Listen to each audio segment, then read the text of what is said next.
Bugün Qərbi Azərbaycan həqiqətlərindən bəhs edən növbəti kitabın təqdimatına toplaşmışıq. Mən kitab barədə bəhs etməmişdən əvvəl bir məsələyə diqqəti çəkmək istəyirəm.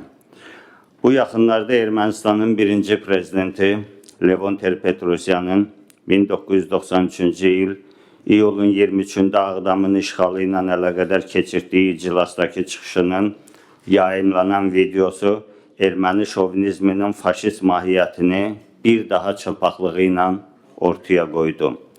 Ter-Petrosyan həmin çıxışında deyirdi, Ermənistan və Dağlıq Qarabağ erməni xalqının 600 ildən bəri həll edə bilmədiyi bir problemi həll etdi. Ermənistan və Dağlıq Qarabağ yad millətlərdən tamamilə təmizləndi. Təkrar edirəm, bu 600 illik problem idi. Bunun əhəmiyyətini erməni xalqı bundan sonra ən azı 600 il hiss eləyəcək. Əslində Ter-Petrosyan 600 illik problemdən danışmaqda haqlı idi. Amma o, problemi həll etdiklərini düşünməkdə tamamilə yanılmışdı.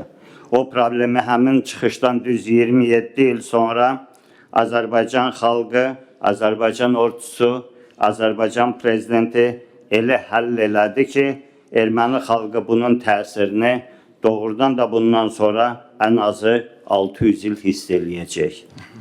Ter-Petrosyan 600 il deyəndə nəyi nəzərdə tuturdu? Şübhəsiz ki, İrandan gələn Grigor adlı bir erməni tərəfindən 1428-ci ildə mərhum Əlixan bəyin oğlu Sarı Məlikdən Təbrizdə kəsilmiş 5000 dinar gümüş pula, 1429-cu ildə Əmir Səədin oğlu Pir Hüseynin qızı Mələk Xatunun nümayəndəsi Şeyx Məhəmməddən 2500 dinar gümüş pula və 1430-cu ildə Hüseynqulu və Pirəli adlı şəxslərdən 2500 dinar gümüş pula Azərbaycan ölkəsinin Çukursəd vilayətinin sənəddə belə gedir. Karbi mahalının 3 kilsə kəndinin müəyyən hissələrinin satın alınmasını. Həmin Makulu Grigor 1431-ci ildə 3 kilsənin və ətraf bir neçə kəndin ərazilərini Əmir Rüstəm adlı şəxsdən Təbrizdə kəsilmiş 535 min dinar gümüş pula satın alaraq 1441-ci ildə Erməni Dini Kafedrasını Kilikiyanın Sis şəhərindən 3 kilsəyə köçürdü və 1443-cü ildə bütün ermənilərin katolikosu seçilərək 1461-ci ilə qədər bu vəzifəni daşıdı.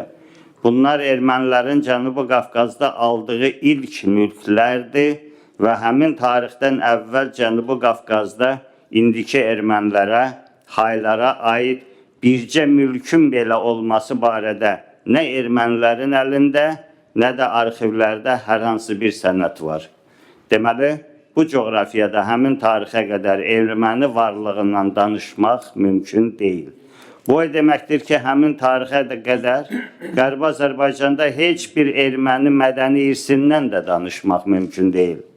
Buna görə də 19-cu əsrin əvvəllərində Cənubi Qafqazda Azərbaycan torpaqlarına köçürülüb gətirilən ermənilərin bu ərazilərdəki həmin tarixə qədər ki, hər hansı mədəni irs nümunəsinə bu və ya digər şəkildə iddiasının heç bir əsası yoxdur. 1828-ci il Türkmənçay, 1829-cu il Ədirnə müqavilələrindən sonra qonşu İran və qonşu Osmanlı ərazilərindən bu yerlərə köçürülüb gətirilən ermənilərin ilk işi bu ərazilərdəki mədəni irs nümunələrini mənimsəmək və yerli xalq olan Azərbaycan türklərinə qarşı etnik təmizləmə siyasəti yeritmək, onların bütün izlərini yer üzündən silmək olmuşdur. Bu siyasət bütün 19-cu və bütün 20-ci əsr boyu davam eləmişdir. 1987-ci ildə başlanan Qarabağ münaqişəsi həmin çirkin siyasəti son 200 ildə addım-addım həyata keçirən ermənilər və Ermənistan hakimiyyəti üçün növbəti fürsət oldu. Çar Rusiyasının Cənubi Qafqazı işğalı ilə başlayan bu proses 21-ci əsrdə dağıdıcı sonluğa yaxınlaşdırdı ki, qüdrətli Azərbaycan Respublikası bu bədnam prosesin qarşısını aldı və bölgədə söz sahibinə çevrildi. 44 günlük vətən müharibəsi nəticəsində əldə etdiyimiz üstün mövqe, əzəli torpaqlarımızda yeni erməni dövlətinin qurulmasını qarşısına aldı və erməni xəstəliyi epidemiyasına yoluxmuş qonşularımızı ərazi bütövlüyümüzün, sərhədlərimizin toxunulmazlığını qəbul etmək reallığı qarşısında qoydu. İndi Azərbaycan təkcə işğal edilmiş torpaqlara böyük qayıdışı təmin etmir, eyni zamanda sonuncu deportasiya zamanı Qərbi Azərbaycandan qaçqın düşən soydaşlarımızın pozulan hüquqlarının müdafiəsi istiqamətində də mühüm işlər görür. Bu yolda alim və ziyalılarımızın üzərinə də böyük vəzifələr düşür. Bu vəzifə ilk növbədə Qərbi Azərbaycan həqiqətlərini ortaya qoymaqdan, erməni saxtakarlıqlarını sona qədər ifşa etməkdən və dünya ictimaiyyətinə çatdırmaqdan ibarətdir. Sosial Tədqiqatlar Mərkəzinin sektor müdürü Əfqan Vəliyev tərəfindən hazırlanan Böyük Qayıdış Qərbi Azərbaycandakı maddi-mədəni irsimiz kitabı da məhz bu məqsədə xidmət edir.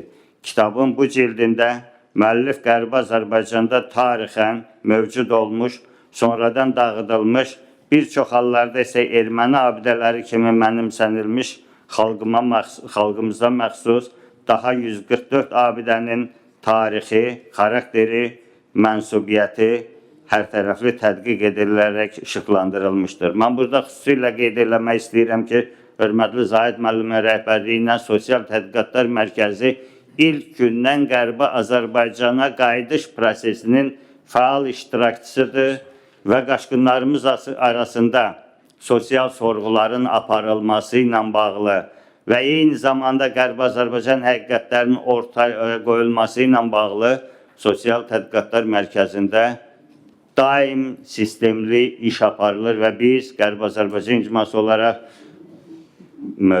bu məsələ ilə bağlı hörmətli Zahid müəllim başda olmaqla Sosial Tədqiqatlar Mərkəzinin bütün kollektivinə öz təşəkkürümüzü bildiririk.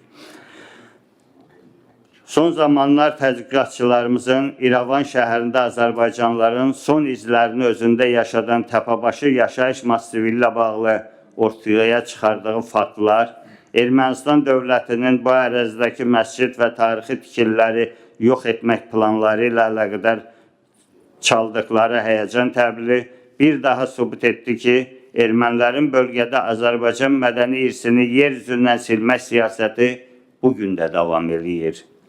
Çox təəssüf ki, Azərbaycan alim və ziyalılarının Qərbi Azərbaycan icmasının bu məsələ ilə bağlı UNESCO və digər beynəlxalq təşkilatlara ünvanladığı müraciətlər hələ də nəticəsiz qalmaqdadır.